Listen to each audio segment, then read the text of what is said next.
Hindi pipigilan ang paglalabas ng tinatawag na mga surprise witness kapag nagsimula na ang impeachment trial proper kay Vice President Sara Duterte. Ito ang nilinaw ni Senate Secretary at Clerk of Court na si Attorney Renato Bantug Jr.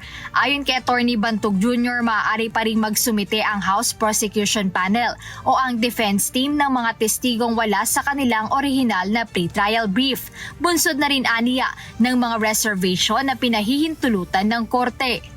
That would depend on the reservation, because if you would note in the respective pre-trial briefs, they submitted the list of witnesses. But both parties are allowed to make reservations.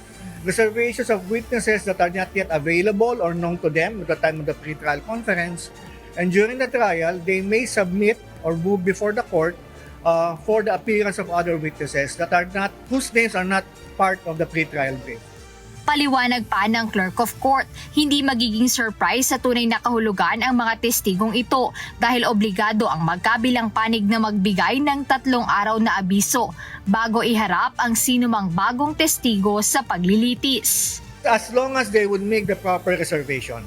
Yes, each would have to notify the other party at least 3 days before the presentation of their witness. So it's not surprise in that sense, no?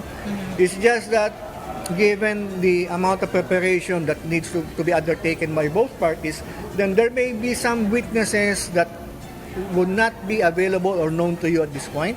So you make reservations.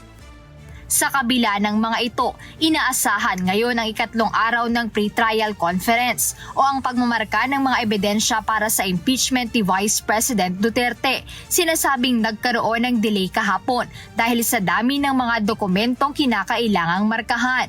Gayunpaman, kumpiyansa ang Senate Secretary na matatapos ito ngayong araw upang maayos o maasikaso na rin nila ang pre-trial order sa Huwebes, June 25 at hindi maantala ang trial proper na nakatakda naman sa July 6.